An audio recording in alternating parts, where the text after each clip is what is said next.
इसमें शिक्षा आगे नहीं बढ़ पा रही है। इसमें शिक्षा में ही सबसे बड़ी प्रॉब्लम होती है, गांव के बच्चे पढ़ नहीं पाते। और सेकंड चीज़, सबके पास पहले खाना पहुंचाएंगे, क्योंकि गांव में भी खाने की भी मतलब नहीं है। क्योंकि जब ऊपर से कोई भी योजना के लिए पैसे पास होते हैं तो उसमें बीच में बहुत सारे दलाल लोग आ जाते हैं, वो अपना पैसा खाते हैं लेकिन घरों तक नहीं पहुंचा तो फिर वो धमकी ही समझे। काम तो उनको करना है, क्योंकि सरकार पैसा दे रही है तो उन्हें लूटना नहीं चाहिए, सही तरीके से काम करना चाहिए। क्योंकि सरकार मतलब ये जैसे गरीब सरकारी स्कूल में लोग इसलिए नहीं पढ़ाते हैं, बेकार है, वहाँ पर पढ़ाई नहीं होती ढंग से। लेकिन कुछ सरकार ने ये भी सोचा होगा, क्या पता खाने के बहाने बच्चे आए पढ़ने के लिए। तो में अगर एक गरीब घर का बच्चा आईएएस बनना चाहता है तो आईएएस की फीस 1 लाख रुपए है, मगर जीएसटी लगा करके उस पर 18% जीएसटी लगाई जाती है, 2 से 2.5 लाख कर दिया जाता है। अगर एक गरीब घर का बच्चा पढ़ना चाहेगा तो वो कहाँ से अफोर्ड कर पाएगा इतने पैसे। तो मैं अगर आईएएस बनूंगी तो मुझे इस बात को रखूंगी कि जीएसटी हटाया जाए शिक्षा पर से, ताकि गरीब से गरीब घर का बच्चा शिक्षा ग्रहण कर सके और आगे बढ़ सके। कि नहीं है जिन्हें उसकी जरूरत नहीं होती है, घर पे खेती करेंगे, कुंटल कुंटल गेहूं बेचेंगे और उनको नहीं मिलती प्रॉपर। मेरे गांव में है, इतने गरीब हैं, उनको कुछ नहीं मिलता। जो गरीब हैं उनके ऊपर ध्यान नहीं देते हैं। जब उनको वोट मांगना होता है तब तो वो घर घर जाकर सबसे झूठे वादे करते हैं, लेकिन उन वादों को कभी पूरा नहीं करते हैं। सरकार के सारे पैसों को खुद खा लेते हैं और गांव में उन्हीं लोगों को जैसे राशन देना है, तो जिनके पास खाने की चीजें हैं राशन उन्हीं को देंगे। जो गरीब है बार बार उनके घर आएंगे, राशन के लिए अपील करेंगे, फिर भी उन तक राशन को नहीं पहुंचाया जाता है। नल हो गया, बिजली हो गया, लाइटें आती हैं, तो जिनके घर में सच में अंधेरा है वहाँ पर लाइटों को नहीं देते। पहले धर्म, जातिवाद आदि के आधार पर कोई भेदभाव ना हो। सरदार वल्लभ भाई पटेल जी का भी यही मानना था कि जातिवाद को खत्म करना। पहले खाना बंद करवाऊंगी, सब अपना लंच घर से लेके आए, उसे खाएं और अच्छी से अच्छी पढ़ाई। मैं सरकार से चाहूंगी कि गांव में सामर्थ्यवान खेलने वाले लोग बहुत शहरों से ज्यादा ताकत होती है उनमें, लेकिन उनको माध्यम नहीं मिल पाता है। तो मैं सरकार से चाहूंगी कि वो गांव में स्टेडियम का निर्माण कराएं और खेल का बहुत अच्छा सा साधन लाए। और मैं एजुकेशन में टेक्नोलॉजी को इंक्लूड करना चाहती हूँ। जैसे हमारी जो बेसिक एजुकेशन है उसके साथ साथ अगर हमारे अंदर टेक्नोलॉजी रहेगी तो हम आगे चलकर देश की टेक्नोलॉजी को बढ़ाएंगे और भारत को विश्वगुरु के रूप में उभर कर सामने लाएंगे। और इसके साथ साथ अध्यात्म को भी इंक्लूड करना चाहती हूँ, क्योंकि मैंने देखा है कि आजकल गरीबों को अगर सरकारी हॉस्पिटल खुले हैं, परंतु वहाँ पे अगर गरीब जाते हैं तो उनका सही से इलाज नहीं किया जाता है। नमस्कार, अभी हम खड़े हैं सरोजनी इंटर कॉलेज में राष्ट्रीय एकता दिवस के अवसर पर। आज हम तमाम उन बच्चों के साथ हैं, सरदार वल्लभ भाई पटेल की जयंती के इस अवसर पर आज हम इनके साथ खड़े हैं, और जिन्होंने पूरे देश की एकता और अखंडता को, वो छोटी से बड़ी 562 रियासतें जिनको एक करने के लिए उन्होंने जद्दोजहद मचाई और बिना खून बहाए हुए 562 से अधिक रियासतों को एक करके दिखाया। जूनागढ़, हैदराबाद जैसी बड़ी रियासतें रहीं जो भारत की आज़ादी के समय भारत में विलय नहीं होना चाहती थी, वो लगातार राजनीतिक रूप से सरदार वल्लभ भाई पटेल या कहें भारत के ऊपर लगातार दबाव बना रही थी। लेकिन आज राष्ट्रीय एकता दिवस है, तो इस मौके पर तमाम बच्चे आज हमारे साथ हैं। इनसे जानने की कोशिश करेंगे कि आखिरकार जो सरदार वल्लभ भाई पटेल ने सपना देखा था, क्या वो साकार हो सकता है। क्योंकि आज जिस सदी में हम खड़े हैं, 21वीं सदी में, उस समय में भी आज जिस समय हमारी जीडीपी तीसरे नंबर पर पहुंचने वाली है, उस समय भी आज हमारे यहाँ 22 करोड़ से ज़्यादा बच्चे भुखमरी की वजह से मर जाते हैं और न जाने कितने किसान आत्महत्या कर लेते हैं। लेकिन 21वीं सदी का भारत है साहब। तो चलिए सीधा बच्चों से जुड़ेंगे और कुछ ऐसे सवाल पूछेंगे इनसे कि आखिरकार जो ये देश के युवा हैं, क्योंकि युवाओं का देश भारत कहा जाता है, और आखिरकार एक सुदृढ़ भारत का कैसे निर्माण किया जा सकता है। इन तमाम मुद्दों को लेकर हर गांव से, छोटे छोटे गलियारों से निकलकर ये बच्चे आए हुए हैं। क्योंकि ये जो बच्चे हमारे साथ अभी जुड़े हैं वो मध्यम परिवार से हैं, किसी के पिताजी किसान हैं, किसी के पिताजी ऑटो चालक, तो किसी के ड्राइवर, या मध्यम वर्गीय परिवार से सभी बच्चे हैं। इनसे जानने की कोशिश करेंगे कि आखिरकार ये कभी किसी संवैधानिक पद पे पहुंचते हैं तो आखिरकार भारत के सुनहरे भविष्य को कैसे देखते हैं, आखिरकार इनकी देश को लेकर क्या भूमिका हो सकती है। क्योंकि राजनीतिक पार्टियां लगातार सरदार वल्लभ भाई पटेल के स्थल पर जाकर उनको नमन कर रही है, याद कर रही है। क्या आज के ही दिन उनको याद करके जो सारी देश की विभूतियां हैं समय पर याद की जाती हैं, लेकिन आखिरकार उन्होंने क्या सपना देखा होगा देश के निर्माण को लेकर, आज इन्हीं से बात करेंगे। पहले तो बच्चों आपका बहुत बहुत स्वागत है, एक बार जोरदार तालियां बजा दीजिए अपने लिए, ताकि ये सारे बच्चे तैयार हैं। इन्हीं से बात करेंगे कि आखिरकार ये बच्चे देश के निर्माण को लेकर क्या सोचते हैं। अच्छा, क्या नाम हुआ बाबू आपका? मेरा नाम विधि सिंह है। विधि जी, अगर आप देश के लिए क्या लगता है कि अगर आप प्राइम मिनिस्टर हो या डीएम, चलिए बात करते हैं डीएम हो, तो आपको क्या लगता है कि आप जिले में अपने क्या विकास कर सकती हैं? हम वहाँ के प्रदूषण को पहले कम करेंगे, क्योंकि प्रदूषण इस समय बहुत ज़्यादा बढ़ रहा है। और पर्यावरण को भी हम अपने बचाएंगे, क्योंकि इससे भी बहुत डिफिकल्ट हो रहे हैं हर जगह। अच्छा, हाँ।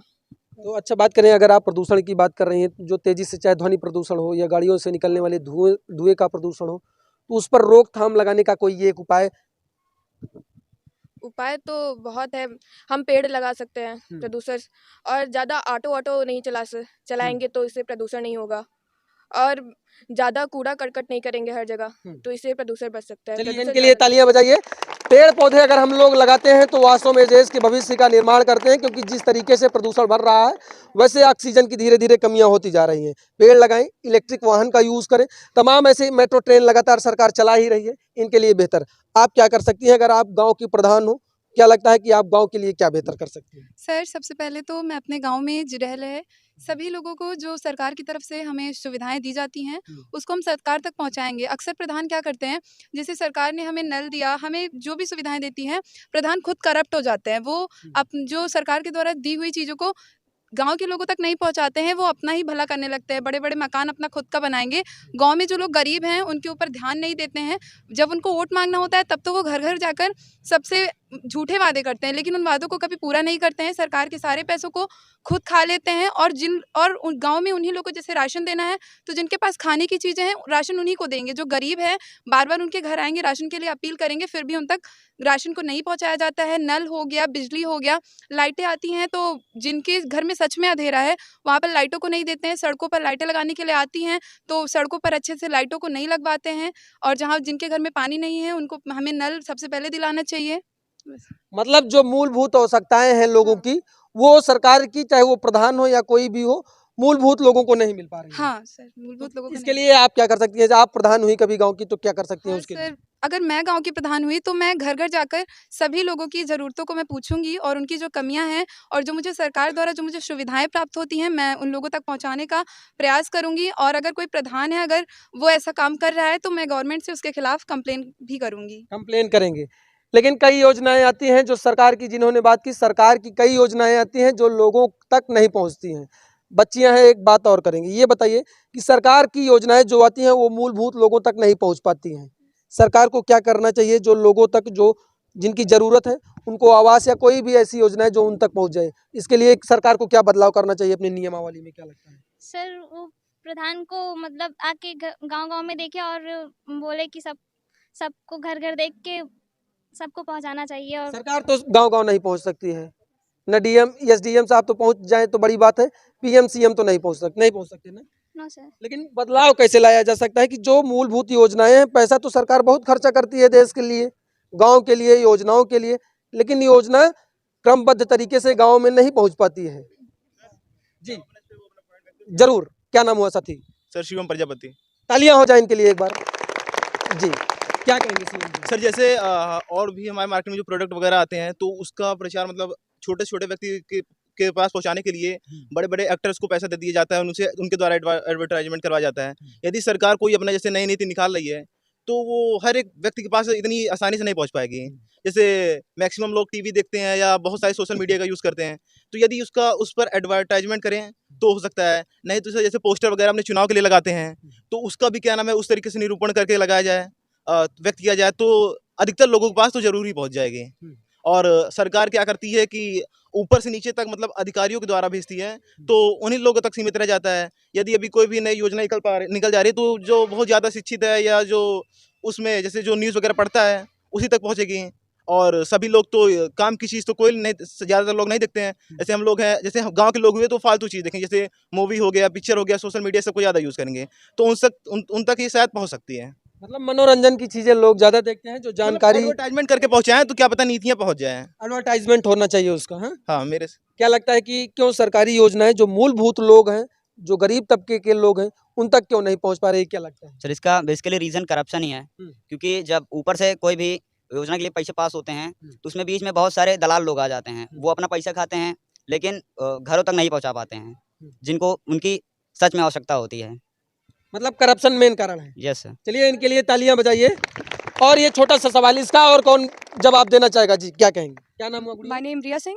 सर अभी आप देख रहे हैं वाटर टैंक गांव-गांव में लग रहा है, तो सरकार ने बोला है कि मोटी पाइप घर तक जाएगी। तो अभी गांव में इतने एजुकेटेड लोग नहीं हैं जहां तक, तो उनके घर पे वो जो दलाल लोग हैं वो पैसा खाते हैं, जो ठेकेदार लोग हैं उन्होंने पतली पाइप दी तो सभी के घर गया तो सब लोग बहुत खुश हुए कि पानी आ गया। पहली बात तो ये, मतलब फिर मेरे घर आया आज सुबह तो उन्होंने बोला कि चार मतलब फैमिली 6 है तो उन्होंने बोला 4 नल यहाँ लगेंगे। तो हमने बोला 4 नल क्यों, सब हम जहाँ हैं हमें वहाँ चाहिए। उन्होंने बोला घर घर तक नल जाना है। तो उन्होंने बोला जो ठेकेदार थे कि नहीं वहाँ तक नहीं जाएगा, इतनी पाइप नहीं है। तो हम लोग बोले क्यों, अगर नहीं आएगा तो हम लोग काम रोक देंगे, ये स्पेशली मैंने बोला। तो भैया आए घर में थे तो उन्होंने बोला हाँ आएगी तो पूरी अब मेरे घर तक मोटी पाइप आएगी वरना हम लोग काम रोक देंगे। तो उन्होंने बोला नहीं नहीं होगा, तो हम लोगों ने काम रोक दिया है, अभी काम नहीं हो रहा। वाह क्या बात है, एक बार तालियां हो जाएं। क्या नाम बताया आपने? रिया सिंह। रिया सिंह जैसी हर बच्ची को होना चाहिए, हर गार्जियन को होना चाहिए, क्योंकि हर घर नल हर घर जल योजनाएं पूरे देश में चल रही हैं और तमाम पैसा इस पे खर्चा किया जा रहा है। तो आपने आवाज उठा दिया इसके लिए? हाँ कि बोला ये गलत है? हाँ हमने बोला कि गलत है, तो उन्होंने बोला कि हम ठेकेदार से पूछ के आपके घर तक नल देंगे। तो हमने बोला अभी जब तक हमारे घर तक मोटी पाइप स्पेशली हमें जहाँ चाहिए वहां तक नल नहीं आएगा तो हम डायरेक्ट काम को रोक देंगे। तो अभी हमारे घर पे काम नहीं हो रहा है। धमकी दिया कि सुझाव दिया उनको? धमकी सुझाव जो समझे वो, अब प्रेम से बोला, नहीं समझे तो फिर वो धमकी ही समझे। काम तो उनको करना है क्योंकि सरकार पैसा दे रही है तो उन्हें लूटना नहीं चाहिए, सही तरीके से काम करना चाहिए। रिया किस क्लास पढ़ती हो? 12th में है। 12th में। क्या क्या सब्जेक्ट हैं आपके? History, civics, education, Hindi, English. क्या रुचि है आगे चल के क्या बनने की? आगे पुलिस। पुलिस। चलिए पुलिस अगर आप बनती हैं तो अगर आप एसपी बनती हैं तो क्या कर सकती हैं देश अपने जिले के लिए? पहली बात तो ये हम वहाँ बैठ के चेयर नहीं तोड़ेंगे। ये नहीं कि हम बन गए हैं तो बस वहाँ चेयर पे रहना ही मेरा काम है। जो मतलब नीचे है कांस्टेबल लोग वो वही जाके वहाँ पे काम करे, ये नहीं हम सोचेंगे। हम जाके खुद भी काम को करेंगे और सबके घर तक जाएंगे, जिससे जो प्रॉब्लम होगी उसे मतलब सॉल्व करेंगे। लॉ एंड ऑर्डर मेंटेन कैसे करेंगे? लॉ एंड ऑर्डर जिस तरीके से बिगड़ता जा रहा है, चाहे 3 लोग बाइक से जा रहे हो या ओवरलोडिंग हो या चाहे तमाम दुष्कर्म हो रहे हो, चोरी हो रही हो लगातार, तो एसपी की जिम्मेदारी? इसमें कांस्टेबल की पहले गलती है। उन्हें जब वो देख रहे हैं 3 लोग हैं, सबसे पहले गाड़ी का नंबर नोट करें। उनका काम है, उन्हें पैसा किस लिए दिया जा रहा है? काम करने के लिए ना। तो वो जाके एसपी से बताएं तभी तो आगे, जब हम तक वो बात आएगी ही नहीं तो हम उस पर काम कैसे करेंगे? तो वैसे वही बात है, जब तक सरकार के पास कोई बात पहुंचेगी नहीं तब तक वो किसी भी काम के लिए पूरा नहीं करेंगे, चाहे वो जो हो, चाहे भूखमरी किसी भी चीज के लिए हो। तो चलिए एक बार रिया के लिए ताली हो जाए, बहुत अच्छी बात कही आपने। एक छोटा सा सवाल और, क्या बनना चाहेंगी बड़ी होके आप? हम भी पुलिस ही बनना चाहते हैं। पुलिस में क्या बहुत पद है पुलिस में? आईएएस बनना चाहती हैं। आईएएस आप बनती हैं तो जिले के लिए क्या बेहतर कर सकती हैं अपने? हम जिले को पहले आगे बढ़ाएंगे क्योंकि इस समय कोई जिले में शिक्षा आगे नहीं बढ़ पा रही है।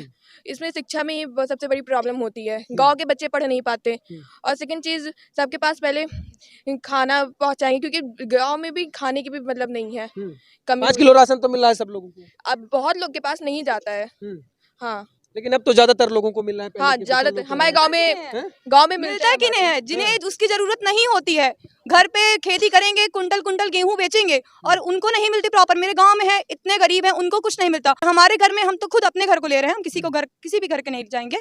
वो मतलब प्रॉपर है, सब कमा खा सकते हैं, फिर भी राशन लेते हैं, पर हम नहीं लेते हैं। आप नहीं लेती हैं? यस। देखिए साहब, ये बिल्कुल सत्य है, क्योंकि एक अफवाह चली कि जो वर्तमान सरकार है, जो फर्जी राशन कार्ड बनवाए हुए हैं उनके ऊपर FIR होगा और उनके घर बुलडोजर चल जाएगा और वसूली की जाएगी। तो इसी प्रतापगढ़ से 32,000 लोगों ने अपना राशन कार्ड निरस्त करवा दिया था। एक बार इनके लिए तालियां हो जाए। और आप बच्चे बड़े होके क्या बनना चाहेंगी, ये बताइए, क्या बड़े होके बनना चाहेंगी? IAS बनना चाहेंगी? Yes sir. फुल फॉर्म मालूम है उसका? हाँ। बताओ। Indian administrative service. तालियां हो जाए एक बार। देखिए, जो बच्चे पीछे खड़े होके सोच रहे हैं कि हमारा नंबर ना आ जाए, उनका नंबर जरूर आएगा। क्या कर सकती हैं आप इस पद पे जाके? पहले तो हमें, अगर एक गरीब घर का बच्चा आईएएस बनना चाहता है तो आईएएस की फीस 1 लाख रुपए है, मगर जीएसटी लगा करके उस पर 18% जीएसटी लगाई जाती है, 2 से 2.5 लाख कर दिया जाता है। अगर एक गरीब घर का बच्चा पढ़ना चाहेगा तो वो कहाँ से अफोर्ड कर पाएगा इतने पैसे? तो मैं अगर आईएएस बनूंगी तो मुझे इस बात को रखूंगी कि जीएसटी हटाया जाए शिक्षा पर से, ताकि गरीब से गरीब घर का बच्चा शिक्षा ग्रहण कर सके और आगे बढ़ सके। शिक्षा पे तो साहब टैक्स होना ही नहीं चाहिए, स्वास्थ्य पे भी टैक्स नहीं होना चाहिए, क्योंकि ये 2 चीज़ें हैं जो देश को काफ़ी ज़्यादा बेहतर बना सकती हैं। कोरोना में आपने देखा कि कैसे महामारी का दौर रहा, तो इनके लिए तालियां हो जाएं कि शिक्षा पे टैक्स बिल्कुल नहीं होना चाहिए। अगर ये IAS बनती हैं तो ये देश के बेहतर के लिए। ऐसे सीधा सटीक जवाब देना है। क्या नाम बताया आपने? अंशिता मिश्रा। अंशिता ने जैसा कहा वैसे सीधा आपको जवाब देना है कि आप क्या कर सकती हैं, क्योंकि इन्होंने कहा शिक्षा से टैक्स की ये बात उठाएंगे कि टैक्स नहीं होना चाहिए। क्या नाम हुआ गुड़िया तुम्हारा? जिज्ञासा सिंह। जिज्ञासा क्या बनना चाहोगी बड़ी? सरकारी टीचर। टीचर। चलिए, शिक्षक मिल ही गए विद्यालय में। ये बताओ, किसी विद्यालय की, प्राथमिक विद्यालय की स्थिति दिन प्रतिदिन लाचार होती जा रही है। प्राइवेट विद्यालय में खड़े हैं, लेकिन बड़े बड़े संस्थान पैसा खूब वसूली कर रहे हैं, लेकिन उस तरीके की व्यवस्था बच्चों को फिर भी नहीं प्रोवाइड करा पा रहे हैं। फैशन का दौर लगातार बढ़ रहा है। प्राथमिक शिक्षा दिन प्रतिदिन उसका स्तर घटता ही जा रहा है। देखती हो प्राइमरी में ना, कितने बच्चे हैं तुम्हारे प्राथमिक विद्यालय में? 500 से 600 के करीब। कौन सा प्राइमरी है बताओ जरा। प्राइमरी नहीं, अपने स्कूल की बात बता रही नहीं, प्राथमिक विद्यालय जो तुम्हारे गांव का प्राथमिक विद्यालय है उसमें हूँ। 15 से 20, इससे ज़्यादा नहीं। 15 से 20 बच्चे हैं। देखिए साहब यही स्थिति है, लेकिन अगर तुम प्राथमिक विद्यालय में हेडमास्टर बनती हो तो क्या करोगी बेहतर? सबसे पहले अनुशासन, बच्चों के अंदर अनुशासन लाऊंगी। और सब बहुत से लोग हैं जो सरकारी टीचर बनने के बाद वहाँ पे जाते हैं, टाइम पास करके वापस आ जाते हैं। मैं उनको अच्छी से अच्छी शिक्षा दूंगी। जो हम प्राइवेट स्कूल में पढ़ते हैं उन्हें हम सरकारी स्कूल में अच्छे से पढ़ाएंगे, जिससे वो सफल हो सकें। दिल्ली का जो प्राइमरी मॉडल है वो कहीं ना कहीं देश में चर्चा का विषय बना रहा है, तो वैसी शिक्षा व्यवस्थाएं कहीं ना कहीं देश में लागू होनी चाहिए। तो क्या एक मूलभूत क्या परिवर्तन कर सकती हो? जैसे इन्होंने कहा हम शिक्षा से टैक्स खत्म करने की कोशिश करेंगे कि उसकी आवाज़ उठाएंगे, तो आप हेडमास्टर बनती हैं तो आप क्या बेहतर कर सकती हैं? हम बेहतर करेंगे। वहाँ बेस्ट से बेस्ट टीचर तो अच्छे होते हैं। वहाँ की बच्चों को पहले स्कूल अच्छे से करवाएंगे और स्कूल अच्छे होने के बाद बच्चों को अच्छी से अच्छी शिक्षा देंगे, जिससे वो अच्छी से अच्छी पढ़ाई कर सकें। और बहुत से बच्चे होते हैं वहाँ पे आते हैं, खेलते हैं, खेल के खिचड़ी बनती है उसे खाना खा के चल देते हैं। ऐसे पहले खाना बंद करवाऊंगी, सब अपना लंच घर से लेके आए, उसे खाएं और अच्छी से अच्छी पढ़ाई करें। ये खाना बंद करवा देंगी। विद्यालय में खाना खाने के लिए ज्यादातर बच्चे आते हैं, इनके लिए तालियां बजाइए एक बार सब लोग, तेज से बजाइए, गूंज जाए पूरा एकदम, प्रताप पर हिल जाए। मिड डे मील बंद हो जाए क्योंकि हर दिन वही चावल वही खिचड़ी ज्यादातर मिलती है। हाँ। बच्चे खाते ही कहाँ हैं? हाँ। वो जो बनाते हैं कर्मचारी उसे लूट के रख लेते हैं। पहले देखेंगे बच्चे कितने हैं, उस हिसाब से थोड़ा खाना बनाएंगे। बाकी तो जो बनाते हैं वो खुद के लिए घर पे नहीं बनाएंगे, जो राशन सरकार देती है उसमें से खुद के लिए बनाते हैं। हाँ। क्या नाम हुआ बाबू तुम्हारा? दिव्यांश राय। दिव्यांश जी, क्या बनना चाहेंगे बड़े होके आप? डीएम। डीएम बनना चाहेंगे। कोई नेता होता नहीं बनना चाहता है इसमें? हाँ? लाल बत्ती किसी को नहीं पसंद है इसमें? कोई है जो नेता बनना चाहता हो? वाह, ये देखिए नेताजी हैं। अभी कुछ इसके पहले तो नहीं कहते हम कुछ बनना है आईएएस ओईएएस। देखिए हमारा सपना नहीं है कुछ बनने का, हाँ। बट जैसे हमारी रुचि है नेता बनने की, मतलब जैसे पॉलिटिक्स में जाने की। जैसे कोई सपना तो हुआ। अरे सपना हुआ, लेकिन सपना वो होता है जैसे जो पूरा हो जाए। जैसे ये नेता वगैरह का है, जैसे बहुत लोग आपके ही गांव वगैरह में होंगे, इतने लोग हैं तो क्या इतनी जल्दी जाके बन नहीं जा रहे हैं। वो हमारा एक सोच है, यदि संभव रहा तो बन जाएंगे। बट यदि नेता ये लोग कह रहे हैं, इतनी कमियां बता रहे हैं, इसमें 50% गलती हम लोगों की भी है ना। जैसे उन्होंने बताया कि खाना बंद कर देना चाहिए, सरकार का ये सोच है कि शायद खाने के बहाने ही बच्चे आए। हाँ, लेकिन क्या नाम है, यहाँ तो खाना नहीं मिलता इस विद्यालय में, बच्चे तो कई हैं। यहाँ बच्चे खुद आते हैं। इसको क्या नाम है, वो जो अमीर घर जो पैसा दे पा रहे हैं वो आ रहे हैं, बाकी और गरीब लोग तो नहीं आ पा रहे हैं यहाँ पर। सामान्य बच्चे तो हैं, लेकिन हाँ। खाने के दम पे किसी को थोड़ी बुलाया जा सकता है कि वो खाना सर दे दो। अगर सर कहें कि हम रसमलाई देंगे सब बच्चे आएंगे? आएंगे, बिल्कुल आएंगे। पढ़ने आएंगे? नहीं, रसमलाई के लिए आ सकते हैं, क्यों नहीं आ सकते? हम तो आएंगे रसमलाई के लिए। पढ़ने आएंगे रसमलाई के लिए? नहीं, सरकार मतलब शिक्षा सही न मिले लेकिन रसमलाई मिले तो आप विद्यालय में जाएंगे? सरकार ने कुछ सोच के खाने की व्यवस्था की होगी। सरकार मतलब यही, जैसे गरीब सरकारी स्कूल में लोग इसलिए नहीं पढ़ाते हैं, बेकार है, वहाँ पर पढ़ाई नहीं होती ढंग से। लेकिन कुछ सरकार ने ये भी सोचा होगा, क्या पता खाने के बहाने बच्चे आए पढ़ने के लिए। नहीं तो जैसे अगर मिड डे मील की व्यवस्था गेट पे करवा दी जाए, यहीं पे कुछ रखवा दिया जाए भोजन वगैरह, और बच्चों से कहा जाए कि आप आएंगे आपको खाना फ्री मिलेगा, तो बच्चों की संख्या ज्यादा हो जाएगी और शिक्षा चाहे मिले चाहे ना मिले। शिक्षा अरे दोनों चीज होना चाहिए ना, इसीलिए तो नहीं आ रहे हैं। इसीलिए तो सरकारी स्कूल में नहीं आ रहे, शिक्षा अच्छी नहीं हो पा रही है। वही बात है ना, बच्चे नहीं आ रहे हैं। अगर शिक्षा अच्छी होगी तो बच्चे आएंगे। अभी खाना दे रहे हैं, फिर भोजन की बात आ गई है तो भोजन डेली टिफिन बच्चों का आता है, डेली टिफिन बच्चों का आता है, लेकिन फिर भी न जाने कितना खाना हर दिन बर्बाद कर दिया जाता है। न जाने कितने करोड़ लोग डेली सोते हैं भूख की वजह से, तो कोई स्टेशन पे सो रहा है। खाना बहुत बर्बाद, किसके यहाँ खाना बहुत बर्बाद होता है? हाथ उठाइए, हम खुद इतना देखिए कोई हाथ नहीं उठा रहा है सर, देख लीजिए सब झूठ बोल रहे हैं। सबके यहाँ खाना है। नहीं होता है। तुमने हाथ उठाया? क्या नाम है? इसके लिए तालियां बजाओ। सब लोग बच्चे झूठ बोल रहे थे अभी। सबके यहाँ एक हांडी होती है जिसमें खाना डाला जाता है, उसको गाय को डाल दिया जाता है। डाला जाता है कि नहीं? बात तो होता है ना हाँ। सर, हमारे भारत में काफ़ी ऐसे लोग हैं जो भुखमरी के कारण मर रहे हैं। अगर हम वो खाना बर्बाद करने के बजाय उन्हें दे, पैकेट में मतलब बंद करके उनको डोनेट करें, तो वो भुखमरी से तो बच सकते हैं ना। इस पे मैं कहना चाहूँगी, जो बर्बाद हो रहे हैं खाने, देखा जाए तो शादियों में भी, पार्टियों में, बड़ी बड़ी पार्टियों में काफ़ी खाना बर्बाद होता है। और अगर वो बर्बाद खाना, बात नहीं करो भाई, वो उस खाने को बर्बाद करने के बजाय अगर हम उसको पैकेट में रख के कहीं जाएं बाहर, और जो भुखमरी से मर रहे हैं, किनारे बैठे हैं, उनको कुछ खाने के लिए मिल नहीं रहा है, अगर हम वो चीज़ उन्हें डोनेट करते हैं, वो खाते हैं, और उससे कम से कम वो भूख तो उनकी मर जाएगी ना। वो ये सोच सकते हैं कि हम मतलब जो भूख, देखा जाए तो बहुत भूखमरी से तो काफ़ी लोग यहाँ मर रहे हैं। अपने भारत में तो देखा जाए काफ़ी लोग मर रहे हैं। तो हमें तो यही कहना चाहिए कि अगर खाना वेस्ट हो रहा है तो वेस्ट करने के बजाय उन्हें डोनेट कर दिया जाए। फैशन के नाम पे शादी विवाह हो, कोई भी कार्यक्रम हो, उसमें खाना बहुत बर्बाद होता है। बच्ची ने कहा, बहुत अच्छी बात कही इन्होंने, कि खाना उसमें बहुत वेस्ट जाता है, क्वांटिटी ज़्यादा बनाई जाती है, लोग कम खाते हैं, थाली में छोड़ देते हैं। लेकिन इस पर नियंत्रण कैसे पाया जाए, अगर बात करें तो? हम उतना ही खाना खाएं जितना हमें खाना चाहिए। थोड़ा लें, फिर भूख लगे, फिर थोड़ा लें, फिर भूख लगे, थोड़ा लें, उसके बाद तो भूख मरी जाएगी ना। और इससे खाना भी बचेगा और क्या कहते हैं, वेस्ट भी नहीं होगा। लिमिट में ही खाएं, जितना हमें ज़रूरत हो हम उतना ही खाना खाएं। क्या ज़रूरत है हमें इतना ढेर सारा लेने की, उतना ही हम खाएं। स्टार्टिंग में थोड़ा ही खाना लें, जैसे हम ले रहे हैं दाल चावल रोटी। हाँ, क्या क्या बोलना है, बताओ। सर एक तो ये बात है कि हम थोड़ा थोड़ा, जितनी हमें भूख है हम उतना ही लें। और दूसरा, जैसे खाना थोड़ा थोड़ा खाने के बाद जो खाना बच रहा है, ऐसा हम कर सकते हैं कि हम उस खाने को पैक करा के गरीबों में दे सकते हैं। हमारे एग्जाम्पल के रूप में हमारे बनारस में, मुझे नाम तो नहीं याद है, एक व्यक्ति हैं जैसे उन्होंने जितने मैरिज हॉल हैं, जितने होटल हैं, उन सब में संपर्क किया और जो शादियों के बाद जो खाने बचे रहते हैं उन खाने को वो छोटे छोटे में पैक कराते हैं और गाड़ी पे लोड करा के गरीब इलाकों में, मतलब जहाँ पे खाना अफोर्ड नहीं हो पाता है उन लोगों तक वो खाने को पहुँचाते हैं। तो ऐसा चाहिए कि हर नागरिक को ऐसा काम करना चाहिए, वो खाने को गरीबों तक पहुँचाए और वेस्ट ना करे। देखिए, सही है, इनके लिए एक बार तालियां हो जाएं। एक नया प्रकरण जो उस बच्ची ने शुरू किया, उन्होंने कहा कि हम लोगों को जहां इवेंट हो रहे हैं, बड़े बड़े प्रोग्राम ऑर्गेनाइज कराए जा रहे हैं, वहां काफ़ी ज़्यादा खाना बर्बाद हो जाता है। लेकिन कुछ लोग ऐसे भी हैं जो वहां पहुंचकर वो खाना कलेक्ट करते हैं और जो गरीब असहाय लोग हैं उन तक पहुंचाते हैं। कभी कोई आपके घर में खाना बचता है तो आपने कभी संपर्क किया, कि कभी सोचा कि हमारे गांव में कोई ऐसा व्यक्ति भी हो सकता है या पड़ोस के गांव में कोई ऐसा हो सकता है जिन्होंने खाना खाया ना हो? ऐसा कोई सोचा है अभी तक?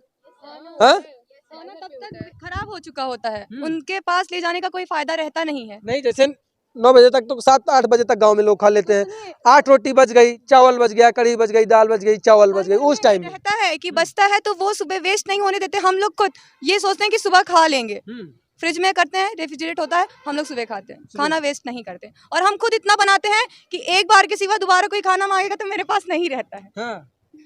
तो चलिए, ये तो बात हो गई। कई जो सामाजिक परिस्थितियां हैं, समाज से भी कोई बनना चाहता है इसमें? कोई नहीं। डॉक्टर कौन बनना चाहता है? हाँ? सब लोग अपने जो जो उनका ड्रीम आगे है आ जाओ थोड़ा उससे सा। समाज की सेवा ही करेंगे।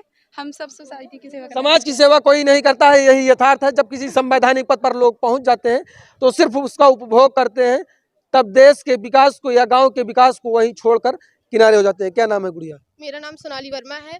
मैं डॉक्टर बनना चाहती हूँ क्योंकि मैंने देखा है कि आजकल गरीबों को अगर सरकारी हॉस्पिटल खुले हैं, परंतु वहाँ पे अगर गरीब जाते हैं तो उनका सही से इलाज नहीं किया जाता है। और जो अमीर जो हैं वो बड़े से बड़े हॉस्पिटल में जाते हैं और ज़्यादा पैसे देते हैं, लेकिन वो मतलब कि जैसे कोई सरकार भी है तो वो भी अपने मतलब कि जो भी उसके घर में बीमार होता है तो उसे प्राइवेट हॉस्पिटल में क्यों ले, उसे सरकारी हॉस्पिटल में ही ले जाना चाहिए। तो इसलिए मैं चाहती हूँ कि अगर मैं डॉक्टर बनूँगी तो मैं सरकारी हॉस्पिटल की डॉक्टर बनूँगी, तो मैं चाहती हूँ उसका अच्छे से इलाज कर सकूँ। अगर मैं प्राइवेट में भी जा रही हूँ तो उसमें मैं गरीबों को कम से कम पैसों में इलाज करना चाहती हूँ। कैसे कर पाएंगी? जब आप किसी के यहाँ काम करेंगी, आपको 30 से 40 हज़ार 60 हज़ार सैलरी देगा, फिर वो आपकी फीस 1,000 रखेगा, फिर कैसे कम कर पाएंगी आप? क्लिनिक मैंने क्लिनिक खोला है तो उसमें मुझे दवा देना है, तो मैं अपनी सैलरी नहीं लूँगी। और जो उसमें दवा है तो उसमें अगर मेरे पास पैसे हैं तो मैं उसमें अपनी कोशिश करना चाहिए। और जो अमीर हैं उनसे मैं पैसे लेना चाहूँगी क्योंकि वो उनके पास है तो वो देंगे, और जो गरीब हैं मैं उनके जो मैं पैसे लूँगी वो मैं गरीब के पास लगाऊंगी जो गरीब है। कई मूलभूत योजनाएं सरकार द्वारा लगातार बच्चों के भविष्य के लिए, युवाओं के भविष्य के लिए, देश के निर्माण के लिए, देश को एकजुट करने के लिए तमाम योजनाएं, खेलों कूदों प्रतियोगिता जैसी तमाम योजनाएं, परियोजनाएं लगातार आती हैं। लेकिन अब हम इन बच्चों से केवल एक लाइन में पूछना चाहेंगे कि आखिरकार ये देश के लिए बेहतर क्या कर सकते हैं। 1 to 1 बच्चों के पास जाएंगे, जितने भी बच्चे हैं, कि आखिरकार इनका बड़े होकर देश के लिए क्या योगदान हो सकता है, या ये जिस भौगोलिक स्थिति में या जिस समाज में ये रहते हैं उस समय की जो वर्तमान स्थितियां हैं, इनको क्या लगता है कि सरकार द्वारा क्या सुधार किया जा सकता है? क्या इनके जो आइडियाज़ हैं, इनका जो आइडिया है, इनका जो फॉलोअप है, आखिरकार वो बदलाव किए जाएं, वो नियम जोड़े जाएं जिससे देश कुछ बेहतर कर सकता है? एक एक करके आपका देश के लिए एक आइडिया क्या है जो देश को बदल सकता है? सर भुखमरी। किस क्षेत्र में? कोई आइडिया बताइए जिसको सरकार इंक्लूड करे और योजना परियोजना लाए उस क्षेत्र में और बेहतर हो सके उसको। सर देखा जाए तो खाने, मैं तो यही कहूँगी कि अगर इंसान भूखा रहेगा तो कुछ काम कर नहीं सकता है। तो देखा जाए सरकार को सबसे पहले कि देखना चाहिए कि अपने भारत में कोई ऐसा कोई व्यक्ति न रहे जो भूखा ना, मतलब भूखमरी से मरे। अगर वो भूखमरी से मरेगा तो ऑब्वियसली वो कोई काम नहीं कर सकता है। तो अगर मैं तो कहूँगी सरकार को पहले जो यहाँ भूखमरी से मर रहे हैं लोग उनको खाना दी, और क्या कहते हैं जिससे वो काम भी कर पाएंगे और उनको देखा जाए तो काम उम करने की शक्ति भी मिलेगी। सरकार को सीधा क्या करना चाहिए जो किसी भी क्षेत्र में जो सरकार देश के लिए बेहतर हो, कौन सा काम ऐसा करना चाहिए या किस सेक्टर में सुधार करना चाहिए? सेक्टर का नाम बताइए। सरकार को जो भी देना है गांव वालों में या अदर चीज़ में किसी में भी कुछ देना है सीधे वो खाते में दे। जैसे अब लागू हुआ, पैसे पहले गांव में जाते थे प्रधान के पास, फिर वो हर जगह बंटवाते थे, अब सीधे बैंक में जाता है। वैसे ही और जो भी चीज़ वो लागू करना चाहिए। कौन से क्षेत्र में सरकार को बेहतर सुधार करना चाहिए? जैसे अभी दीदी ने बोला कि हॉस्पिटल, मतलब कि लोग नेता वगैरह जो है प्राइवेट हॉस्पिटल में इलाज करवाते हैं अपने लोगों का, और बाकी सब जो गरीब लोग हैं वो सरकारी में। बट क्यों हमें जो है सरकारी हॉस्पिटल में सारी फैसिलिटीज़ नहीं मिल रही हैं? अगर हम प्राइवेट हॉस्पिटल की जगह सरकारी में ही वो सारी जो है सुविधाएं उपलब्ध करा दें तो हमें प्राइवेट हॉस्पिटल में जाकर ज़्यादा महंगी फीस देनी ही नहीं पड़ेगी। क्या लगता है किस क्षेत्र में सबसे ज्यादा भ्रष्टाचार है? एक बार किस क्षेत्र में सबसे ज्यादा भ्रष्टाचार है मालूम है? नो सर, किसको मालूम है किस क्षेत्र में लगता है आपको कि सबसे ज्यादा विभाग में भ्रष्टाचार है? किसको मालूम है? हाथ उठा दे ऐसे, कोई उठा दे ऐसे। अरे स्वास्थ्य विभाग, शिक्षा क्षेत्र, कोई भी है? मेडिकल में किसमें? मेडिकल में है। मेडिकल में किसमें है? शिक्षा क्षेत्र में। शिक्षा क्षेत्र में। शिक्षा क्षेत्र क्या लगता है किस क्षेत्र शिक्षा में? के क्षेत्र में। शिक्षा के क्षेत्र में सबसे ज्यादा सुधार की जरूरत किस क्षेत्र में है? सर मेडिकल में। मेडिकल में किस क्षेत्र में बाबू? शिक्षा क्षेत्र में। मेडिकल में किस क्षेत्र में है? शिक्षा के क्षेत्र। शिक्षा के क्षेत्र में है। किस क्षेत्र में सबसे ज्यादा सुधार की जरूरत है? क्या लगता है? मेडिकल में। मेडिकल के क्षेत्र में। क्या लगता है किस क्षेत्र में सबसे ज्यादा सुधार की जरूरत है? शिक्षा के क्षेत्र में। शिक्षा के क्षेत्र में। किस क्षेत्र में जरूरत है? मेडिकल शिक्षा के क्षेत्र में। शिक्षा के क्षेत्र में। क्या लगता है किस क्षेत्र में सुधार होना चाहिए? मेडिकल के क्षेत्र में। क्या नाम है आपका? अवनीश सरोवर। मेडिकल और शिक्षा से आगे भी क्या लगता है किसी को और किसी क्षेत्र में सुधार किया जा सकता है? सर खेल के क्षेत्र में। खेल के क्षेत्र में सुधार किया जा सकता है। कुछ नई चीजें बताइए आप लोग, किस क्षेत्र में सुधार किया जा सकता है? सर शिक्षा। हाँ? शिक्षा के क्षेत्र में। मेडिकल के क्षेत्र में। मेडिकल के क्षेत्र में देखिए तमाम बच्चे हैं जो, देखिए एक दूसरे की नकल नहीं करना है भाई, पीछे वालों को भी बोलना है, बच्चियों को बोलना है, पीछे नहीं दबना है। इलेक्शन कमीशन में सुधार होना चाहिए है? हमारे गांव के प्रधान होते हैं, जब प्रधान होता है तो दारू वगैरह बांट देते हैं। हाँ। उसके बाद सर हम ही लोग उनको गाली देंगे कि ये लोग करप्ट। शिकायत कहाँ कौन करता है? हाँ सर? आप लोग जागरूक है, मान लीजिए शिकायत कौन करता है प्रधान की? अरे तो कभी किया आपने शिकायत? अरे हम या लोग कोई आपके गांव का किया? हम लोग खुद ही दारू पा के मतलब संतुष्ट हो जाते हैं, क्या करने शिकायत करने। कोई नहीं करता, कोई नहीं करता। हमारे घर के हमारे भाई के, लेकिन और जो अगल बगल के लोग तो उन्होंने कुछ बोला ही नहीं। तो अकेले बोलने से कुछ नहीं होता जब तक हम साथ नहीं होते हैं। तो इसलिए कानून वो जो हम लोग ने किया उसको बंद कर दिया गया। कुछ लोग विरोध तो करते हैं गांव में भी, आपने कहा, लेकिन वो राजनीतिक पर्पस को लेकर करते हैं, गांव के हित को लेकर नहीं करते हैं। ऐसी कोई बात नहीं हाँ। है, हम सबके हित को लेकर ही बात करते हैं। हमारे यहाँ किसी भी देख सकते हैं किसी भी चीज को रास्ते को लेके, रास्ता हमारे यहाँ तक आया है। आप कभी भी आके देखेंगे आधी दूर तक खड़ंजा है, उसके आगे आप मेरे घर तक आना चाहेंगे तो नहीं आ सकते। प्रॉब्लम यही है कि हमारे तक आना है, हमारे तक के लिए नहीं, हमारे देश के लिए आना है, क्योंकि सबकी जरूरत, वही कहा मैंने अभी कि जब अपने तक कोई बात आ जाएगी तब आदमी आवाज उठाए, लेकिन जब पड़ोसी के घर में आग लग जाए तो अपने घर में छुप के नहीं बैठना चाहिए। कहीं ना कहीं उस आग की लौ आपके घर तक भी पहुंचेगी।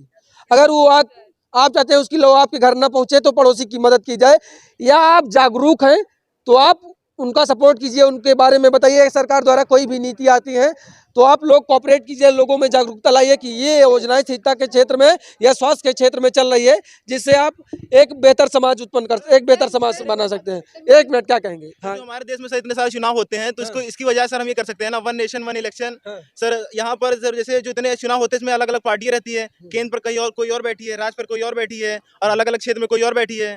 तो वो सर अपने अपने अकॉर्डिंग काम करते हैं, तो कहीं पर शायद अच्छा होता है तो कहीं पर वैसे ही रह जाता है। तो इस सब में सुधार होना चाहिए। और ये जो इतनी सब बातें हुई, इसमें सबसे मेन अगर देखा जाए तो पहला नंबर तो हमको अपना खुद का विकास करना चाहिए, ठीक है। और खुद से हम अगर सही रहें तो धीरे धीरे सब सही हो जाएगा। ये बता रहे खाना बेकार होता है, यदि हम ही ना करें तो कहाँ से बेकार होगा? हाँ, अभी अगर मैं डॉक्टर, जागरूकता की कमी है ना। हाँ, जागरूकता की कमी है। आपके पास आते हैं, लेकिन कुछ बच्चियों से भी बात करेंगे कि आखिरकार किस क्षेत्र में सुधार की जरूरत है।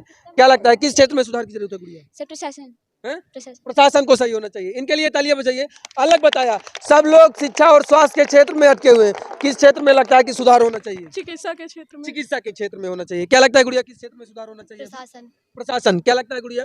शिक्षक कह रहे हो। शिक्षक के क्षेत्र में शिक्षक सही से पढ़ाते नहीं है, क्या लगता है? पढ़ाते तो सही हैं, लेकिन पढ़ने वाले गलत रहते ना। ऑब्जर्व नहीं कर पाते बच्चे। हाँ, ऑब्जर्व नहीं कर पाते हैं। टैक्स की कमी से पैसे। क्या लगता है किस क्षेत्र में सुधार होना चाहिए गुड़िया? प्रशासन। हाँ? प्रशासन। कोई एक नया क्षेत्र जो बताना चाहे जिसमें सुधार हो सकता है, कोई हाथ खड़े ऐसे? स्वच्छता। स्वच्छता में भी। और कोई एक? महंगाई, बेरोजगारी। महंगाई और बेरोजगारी का सवाल भी उठना चाहिए, उसमें भी लगातार सरकार को काम करना चाहिए। कोई एक सवाल गुड़िया जी? सर महंगाई के क्षेत्र। महंगाई के क्षेत्र में किस क्षेत्र में सुधार होना चाहिए? प्रशासन और शिक्षा के क्षेत्र। प्रशासन और शिक्षा के क्षेत्र में किस क्षेत्र में? बेरोजगारी के क्षेत्र में। बेरोजगारी के क्षेत्र में सरकार को कदम उठाना चाहिए, क्योंकि ऐसे ही नन्हे नन्हे बालक, एक बार तस्वीर दिखा देंगे, देख लीजिए, ऐसे ही नन्हे नन्हे बालक जो देश के भविष्य का निर्माण करेंगे आने वाले समय में। कोई डॉक्टर APJ अब्दुल कलाम तो कोई सरदार वल्लभ भाई पटेल, न जाने ऐसे कितने जो देश को समर्पित होंगे। कोई IAS, कोई PCS, कोई देश हित में कोई बड़ा नेता, लेकिन इसमें नेता कोई नहीं बनना चाहता है। कोई एक जो पॉलिटिशियन बनने की रुचि रखता हो, कोई नहीं है। कोई संसद भवन में नहीं जाना चाहता है, कोई पार्लियामेंट में जाना ही नहीं चाहता है। हाँ, अपने फायदे के लिए बनना चाहते हैं, तो तुम ग्राम प्रधान ही बन पाओगे। हाँ। सर मैं ये सरकार से चाहूंगी, जैसे स्पोर्ट्स का क्षेत्र है, स्पोर्ट्स को शहरों में ही बढ़ावा दिया जा रहा है। माननीय मोदी जी द्वारा खेलो इंडिया मिशन लाया गया, उस पर बहुत काम हो रहा है, देश को बहुत मेडल मिल रहा है। लेकिन मैं सरकार से चाहूंगी कि गांव में सामर्थ्यवान खेलने वाले लोग बहुत, शहरों से ज़्यादा ताकत होती है उनमें, लेकिन उनको माध्यम नहीं मिल पाता है। तो मैं सरकार से चाहूंगी कि वो गाँव में स्टेडियम का निर्माण कराएं और खेल का बहुत अच्छा सा साधन लाएं। और मैं एजुकेशन में टेक्नोलॉजी को इंक्लूड करना चाहती हूँ। जैसे हमारी जो बेसिक एजुकेशन है, उसके साथ साथ अगर हमारे अंदर टेक्नोलॉजी रहेगी तो हम आगे चलकर देश की टेक्नोलॉजी को बढ़ाएंगे और भारत को विश्वगुरु के रूप में उभर कर सामने लाएंगे। और इसके साथ साथ अध्यात्म को भी इंक्लूड करना चाहेंगे। जैसे जो लोग चौराहे पर गुंडागर्दी को उत्तर प्रदेश में माननीय योगी जी द्वारा समाप्त किया जा रहा है, लेकिन जो लोग चौराहे पे हैं आज, जो छोटे छोटे गलियों में गुंडागर्दी को कर रहे हैं, अगर उनको देखा जाए तो सरकार तो समाप्त कर ही रही है, लेकिन उनके पीछे की जड़ क्या है, वो ऐसे बने क्यों? तो इससे अच्छा है हम शिक्षा में अगर टेक्नोलॉजी के साथ साथ अध्यात्म को भी इंक्लूड करें, राम जी कृष्ण जी के बारे में पढ़ाएं, तो कुछ ना कुछ तो इम्पैक्ट उन पर पड़ेगा और ये ऐसे काम को नहीं करेंगे। तो मैं गवर्नमेंट से चाहूंगी कि वो स्पोर्ट्स को गांव-गांव तक पहुंचाएं और एजुकेशन में टेक्नोलॉजी और अध्यात्म को थोड़ा इंक्लूड करें। अध्यात्म पढ़ाएं, चाहे बाइबिल हो, चाहे कुरान हो, चाहे गीता हो, जो जिस क्षेत्र के बच्चे हैं उनको वो पढ़ाया जाए या सब बच्चों को पढ़ाया जाए। क्योंकि लगातार जो नकारात्मक प्रतिक्रियाएं हैं लोगों में, कहीं ना कहीं जो अनुयायी हैं, वो चाहे जिस धर्म के अनुयायी हो, चाहे हिंदू हो, चाहे मुस्लिम हो, चाहे क्रिश्चियन हो, चाहे सिख हो, ईसाई हो, उन कम्युनिटीज़ के लोग लगातार अफवाह फैलाते हैं धर्म को लेकर। कोई और बच्चा जो देश के लिए बेहतर कर सकता है, कोई उसका प्लान हाथ उठा दे, वो बच्चा आगे आ जाए। कोई एक बच्ची जो पीछे खड़े हैं, जो पीछे खड़े रहते हैं वो पीछे ही खड़े रहते हैं, इसीलिए हम ही उनके पास आ जाते हैं। कोई प्लान नहीं, कोई विजन नहीं देश के लिए जो आप लोग बेहतर कर सकते। इधर देखो, उधर हम इधर बोल रहे हैं, सब बच्चे उधर ऐसे कर लिए हैं सर, उधर देख रहे हैं जैसे उधर कोई बोल रहा हो, हम इधर खड़े हैं। क्या नाम हुआ बाबू तुम्हारा? क्या करना चाहेंगी आप बड़े होकर, क्या बनना चाहेंगी? डॉक्टर। डॉक्टर के क्षेत्र में, स्वास्थ्य के क्षेत्र में क्या बेहतर करना चाहेंगे? कोई ये काम जो अच्छा करेंगी, जैसे आज सब लोग याद करते हैं डॉक्टर APJ अब्दुल कलाम को, उन्होंने अपने क्षेत्र में अच्छा किया। कोई एक ऐसा काम जो आप अच्छा करें और लोग आपकी तारीफ करें, आपको याद करें सदियों सदियों तक?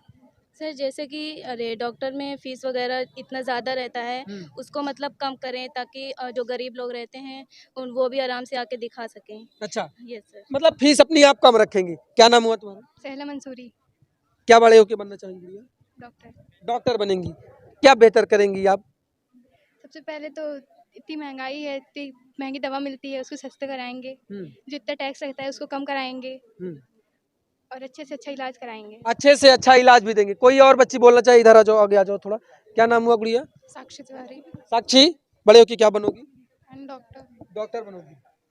डॉक्टर बनके क्या बेहतर कर सकती हो देश के लिए? मैं जो मतलब गरीब बच्चे हैं, मैं उनका जो मतलब ट्रीटमेंट रहता है वो मैं फ्री करना चाहूँगी। और जो मतलब सर जो मतलब एकदम मतलब पुअर कास्ट के लोग हैं, मतलब जो मतलब वो नहीं कर सकते, मैं उनके लिए मेरी तरफ से ट्रीटमेंट उनके लिए फ्री रहेगा। वाह भाई, क्या बात है। इसके लिए बच्ची के लिए ताली बजाइए। कई बच्चियां हैं, कई बच्चे हैं जिनके अंदर कसमकस हो रहा है कि हम शायद कुछ बोलना चाहते हैं, फिर भी हम अपनी आवाज़ नहीं उठा पा रहे हैं। कोई एक बच्चा जो कुछ बोलना चाहे, देश के लिए बेहतर आइडिया हो, कोई ऐसी योजना बता दे या कोई ऐसा सेक्टर जिसमें सुधार किया जाए और ये जो भ्रष्टाचार लगातार फैल रहा है उस पर कुछ कंट्रोल कर लिया जाए। कोई है ऐसा? कोई है ऐसा? लाल नहीं है? देखिए सब सन्नाटा मार चुके हैं। जातिवाद धर्म के आधार पर बहुत से भेदभाव हो रहे हैं। यहाँ सब आजकल भारत में धर्म के लिए बहुत सी लड़ाई हो रही है। सब अपने धर्म के लिए लड़ रहे हैं। सबसे पहले धर्म, जातिवाद आदि के आधार पर कोई भेदभाव ना हो। सरदार वल्लभ भाई पटेल जी का भी यही मानना था कि जातिवाद को खत्म करना। जातिवाद खत्म होनी चाहिए, तालियां हो जाए।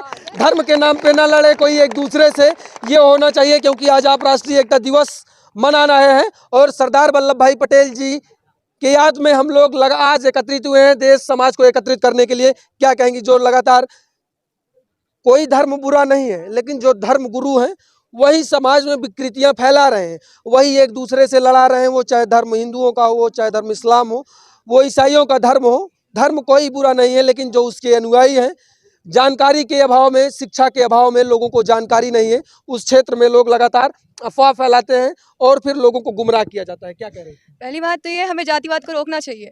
सरकार किया जा सकता है क्षेत्र में। हाँ। पहला नंबर, देश की बीमारी तब खत्म होगी जब जातिवाद खत्म होगा। जब चुनाव होता है तो जो क्या नाम है, अगर कोई बैकवर्ड सीट आई है तो बैकवर्ड वालों का क्या नाम होगा, ठीक है। और जैसे किसी को जर्नल को लड़ना है तो क्या करेगा, बैकवर्ड संपर्क कर लेगा, मतलब अपना वो वर्चस्व बनाने के लिए वो उस सीट पर लड़ेगा। अभी हमारी तरफ वो SC/ST की आई थी, तो एक वो है पंडित है, तो वो उनको लेके खड़ा हुए, बाकी वो एक कोने में गए हैं। चलिए इन सब मुद्दों पर भी चर्चा की जाएगी, लेकिन आज के लिए बस इतना ही दोस्तों। ये तमाम बच्चे थे, देखिए हमारे साथ जुड़े थे। एकता में अनेकता की बात करते हैं, लेकिन कहीं ना कहीं कुछ बातों को लेकर जो बच्चे हैं उनमें ऐसी विकृतियां जो समाज में है, कहीं ना कहीं वो बच्चों के मन में लगातार पिरो रही हैं। लेकिन अब आप कैसे देखते हैं देश के विकास को? अपनी राय जरूर दीजिएगा कि आप किस क्षेत्र में बदलाव चाहते हैं और किस क्षेत्र में आपको लगता है कि करप्शन है, और लॉ एंड ऑर्डर की व्यवस्था कैसे दूर की जा सकती है। तो चलिए, आप सभी हमारे साथ जुड़े, आप सभी का बहुत बहुत धन्यवाद। कैमरामैन प्रशांत के साथ मैं तुल तिवारी। जय हिंद, जय भारत।